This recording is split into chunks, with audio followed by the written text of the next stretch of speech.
The growing prevalence in the number of children presenting with attentional difficulties is a conversation at the forefront of educational discourse. If you enter any classroom, you will find at least one child presenting with some form of inattention, impulsivity, or hyperactivity. The question is, however, when can these behaviors be ascribed to the child as just being a child? And when do these behaviors become pervasive, interfering with the child's day-to-day functioning at school and at home? In this film, we investigate childhood attentional difficulties and look at the typical symptoms presented by children who are challenged by a lack of concentration and focus. ADHD, or Attention Deficit Hyperactivity Disorder, is a condition where children present with a combination of inattention, impulsivity, and hyperactivity. Children with ADHD are often thought to be wild and uncontrollable, right? Well, as a matter of fact, this is not true. The quiet little girl sitting in the classroom, drawing pictures and living in her own dream world, could display just as many symptoms of ADHD as the wild little boy running all over the classroom and jumping up and down. The only difference is that one presents with hyperactive behavior and the other one does not. The three main symptoms of ADHD are inattention, impulsivity, and hyperactivity. This is an inability to direct or sustain attention for the required time appropriate to the age-expected outcomes. Inattention also includes lack of concentration, preoccupation, absent-mindedness, or daydreaming.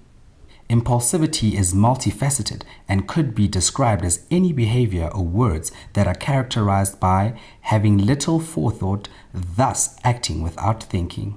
Impulsivity often goes hand in hand with inattention and/or hyperactivity. Hyperactivity. This is when a child is constantly active, moving around, rocking on his or her chair, walking around the classroom, and disrupting others. How do you as a parent know if your child has ADHD? Let's have a look at the following common signs. The child will be so engrossed in playing or watching television that they do not respond when they're being called. They will often play with their food and take a long time to eat. They will take longer than usual to get dressed in the morning or get ready for school.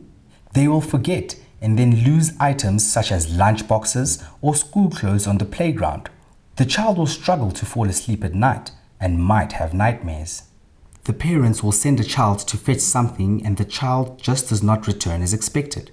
They will then find the child engrossed in a totally different activity. It is as if the parent had never given the child an instruction at all. Parents who suspect that their children have attentional difficulties often take them to educational psychologists to have them assessed. Children are then sometimes referred to a medical professional for medication. Strattera, Ritalin, and Concerta are often prescribed to address childhood symptoms of ADHD. Ritalin and Concerta are both central nervous system stimulants, which allow more dopamine to be available to stimulate brain cells, which in turn increase focus and attention. Strattera, on the other hand, is not a stimulant, but is a selective noradrenaline or norepinephrine reuptake inhibitor. Thus, Strattera assists in making more norepinephrine, which is a neurotransmitter available in the brain. Strattera is long-acting. There are many parents who do not want to put their children on prescription medication.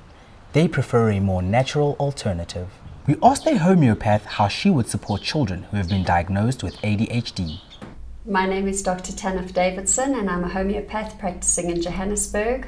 I've chosen my profession in natural medicine because I love the fact that it doesn't have side effects and people really benefit from the herbs and supplements and homeopathic remedies that we use in practice, and it's helped a lot of children with their focus and concentration memory problems. How do you perceive the child with attentional difficulties? My approach is to find out why are they struggling. So some children might not be sleeping either enough hours or getting good quality sleep, so they are then tired during the day, tired in class and can't focus.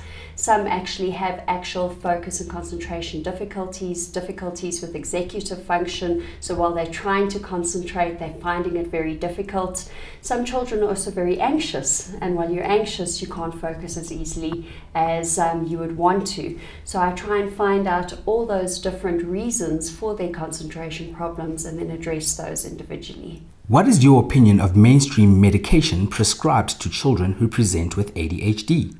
Allopathic medicine would be using more your drug kind of medications, Concerta, Strattera, Ritalin, to help children with attentional problems. I don't mind that. I definitely see a place for that. I've seen a lot of children really benefiting from those medications. At the same time, I've met the children who have tried those medications and either have very severe side effects, or at the same time it also doesn't work for them, and then they come in looking for alternatives. What alternatives are there to treat childhood attentional difficulties? I personally am qualified as a homeopath. I use a lot of supplements and herbal medications over and above homeopathy. I would use a combination of those to help the child and get them into balance so that they're sleeping well, they've got more energy, feeling calm and relaxed and happy, and then focusing at the same time and giving them things to assist their memories, that they're learning better. The child's teacher is usually one of the first people to identify if he or she has an attentional difficulty.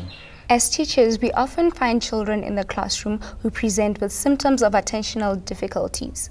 I have found the following strategies to be useful in the classroom to support focus and concentration.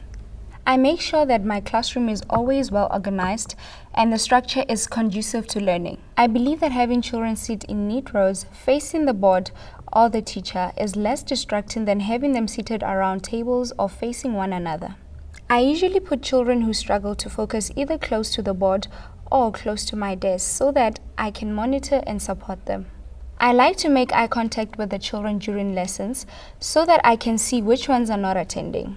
It is good to focus children with an oral cue or a rhyme with gestures.